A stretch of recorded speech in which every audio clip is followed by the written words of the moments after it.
and it is my pleasure to introduce the recipient of the 2010 Ramon Margalef Excellence in Education Award. And this award was created by ASLO in 2008 to recognize excellence in educating and mentoring students in the fields of limnology and oceanography. The 2010 Ramon Margalef Excellence in Education will be presented to Dr. Susan Weiler. And Dr. Weiler received a PhD in oceanography from Scripps University and the Scripps Institute of Oceanography and the University of California in Davis. And she moved on to have a postdoctoral position in the same institution, and then had experience in research in Europe, in Scotland and Norway. She's now a senior researcher at the Whitman College, and she's on leave from this position to serve as program manager at NSF. She has served also as executive director of ASLO from 1990 to 1999, and her service to the society was recognized with a Distinguished Service Award. And she has also added a number of very important awards to her CV, and this includes the Service Awards of NSF and also the Medal of the Antarctic Treatise. But we're going to celebrate here Susan's contributions to mentoring and education, and she has almost 20 years of strong dedication to mentoring students and recent PhDs in the fields of limnology and oceanography and also climate change.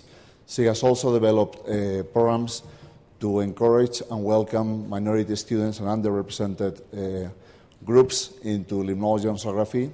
And she has developed a number of programs, but mostly she has developed a series of programs on dialogue, which was a program to develop mentoring for students and early graduates in limnology and oceanography, and also Discourse, which was a similar program, but this time directed to students that were going to pursue careers in the field of climate change research. So Sue is definitely a backbone of our community and an example for everybody, and this gives me a particular pleasure and honor to invite her to the podium to be presented with the award.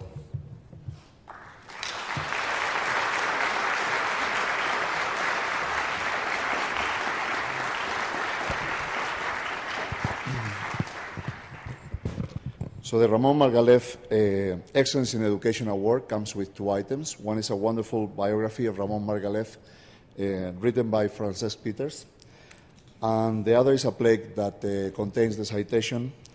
And I read the citation. The Ramon Margalef Award for Excellence in Education is presented to Susan Weiler for her long-standing dedication to mentoring and educating the next generation of scholars in limnology and oceanography, and particularly for her visionary development of programs for newly graduated doctoral students. So, congratulations. Thank you so much.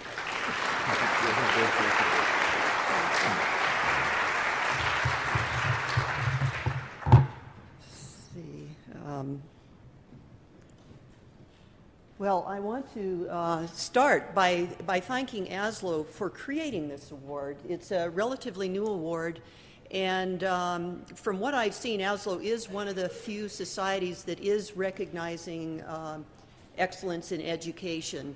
I don't think the awards are so important in the person they're given to as it is in the idea that our society, our community values these things. And so I'm absolutely thrilled to get this award. But I accept it on behalf of all of us who are working in the education field. And anyway, I am deeply grateful, and I thank everyone involved. I don't even know who all was involved, but anyway, it's exciting. I want to start by thanking my advisor, Dick Eppley, who invited me into his lab. He was a stunning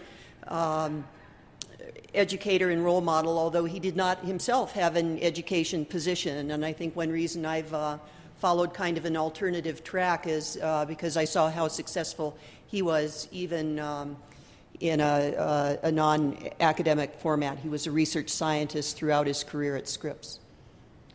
I wanted to also thank my mother and father for giving me a lot of knowledge about the outdoors and instilling a real deep appreciation for nature. My father was a geographer by training, and he worked in Alaska for the Bureau of Land Management and continued his work in land conservation and management throughout his career.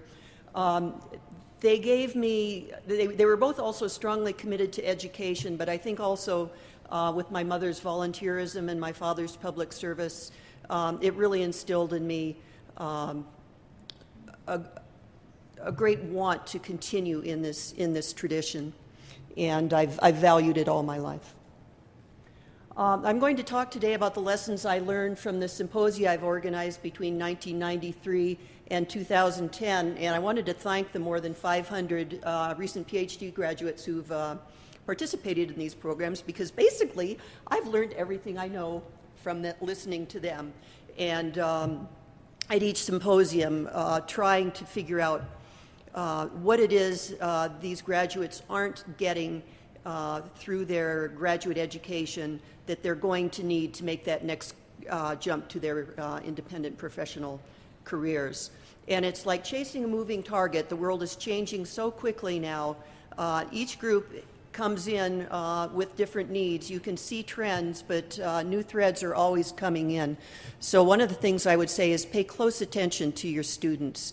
Talk with them, both about their research and their professional development and their personal life, because all of these things are important. For those of you who aren't familiar with dialogue or discourse, there are some flyers in the back of the room that you can get on your way out. But I wanted to particularly direct you to the website up there. We used to have this on the ASLO website, but it got to be too big and bulky, and we were changing things too often. We've had to move to an independent site. But basically what I'm trying to do with this group is foster interdisciplinary collaborations and networking, and give them the professional skills that are needed to work in a collaborative team environment, because this is something that's becoming more and more a hallmark of research today. And I'm finding with every group coming in, I don't know how many different institutions and countries people are coming from, but they are not learning these skills as graduate students. And they need them. Oh dear, things did change. Okay, well, the heart of the program is these annual symposia for select groups of around 40. We bring them together and let them network. We develop resources that we present as short training modules at the symposia. And through the web page, we highlight the work of these recent grads. Anybody with a PhD can go on and register their dissertation.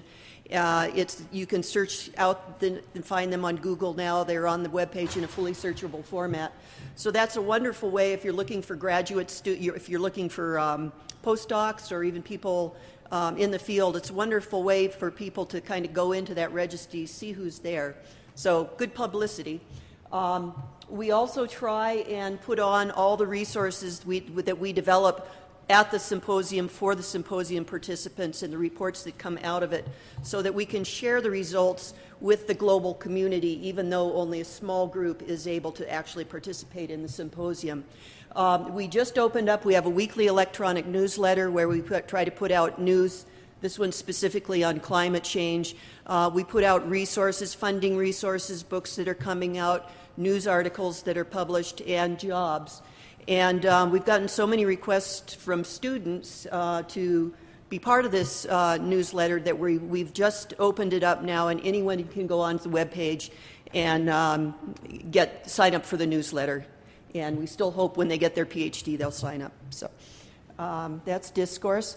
My first experience on a research cruise was imaginary with my two brothers. I was far more interested in pirating than research, but I was very lucky to get out on a cruise to the North Pacific Central Gyre, and in fact I collected a lot of my research samples there looking at the physiological ecology of marine phytoplankton. But I just got this, I'm away from home now and I don't have my own pictures, and I asked a friend of mine to send this, and I thought, how serendipitous that she picked this one, because it was of a cruise that we went on for 3 weeks out to the Central North Pacific Gyre. There was Ed Goldberg, the founder of DISCO, which is kind of the progenitor of dialogue discourse, all the other ones. Merle Hendershott, a physical oceanographer, was on. We were out there for 3 weeks with this small group with some of the top people in the field, able to interact. We had weekly, actually nightly meetings where we would go over everyone's different research during the day. And it was really through this sort of cruise and my experience at Scripps as one of 40 incoming students who got to work together for a full 5 or even more in some cases. And so part of my reason for developing discourse was to try and recreate this sort of environment, particularly for limnologists who don't generally go out on these large research vessels or don't get their graduate education at a large institution where you come out with such a diverse collegial network. And I wanted to also pay homage to Ramon Margalef, and I don't know why none of these are coming out like they did on the PC I tested. But I must confess, I knew of his work. I could barely read his papers. They were highly theoretical, a lot of math. So when I found out I was getting this award, I went back to one of his first papers that you can't see here, but it was about the facts about the environment that we should pass on to our grandchildren. And again, it was a lot of theoretical ecology written for a more general audience. But I thought it was really interesting in here how precipient he was on what's happening with humans in the environment. And I seriously wonder if he were coming out as a new graduate today, whether he would be involved more in Earth system science than on the theoretical end, because he certainly appreciated the importance of humans to the environment. I want to also talk about Jane Lubchenco and her 1998 address as president of AAAS. She talked about then being the last century and how the focus, really even when you look at NSF, a lot of this came out of a growing recognition on the part of government that it would have to take a role in winning wars, also improve health, create useful processes, and enhance the economy. But then she switched to now, and what she's calling the century of the environment. And what she's saying is those things above are important too. You can't neglect any one of them. But we also must be more involved in building knowledge to inform policy and management decisions. And she felt strongly that we should be developing a new social contract for science, recognizing human impacts, harnessing the full power of knowledge. She is not saying that we do not need new fundamental basic research, but we need to do more of this, and we need to harness it more quickly to the needs of society so that we can build a more sustainable world. So in a sense, what all of these people are calling for is Earth system science, and by that I mean studying the integrated system, atmospheric, aquatic, geological, and biological, and also the social processes. And this is not going to be an easy task, and we don't have much time. I wanted to bring in these words that Martin Luther King spoke when he was talking about Vietnam back in 1987, and these words still ring true today. The context is a little bit different, but the underlying problems are still the same. So this is our grand challenge. We have to do a lot, and we have very little time to do it.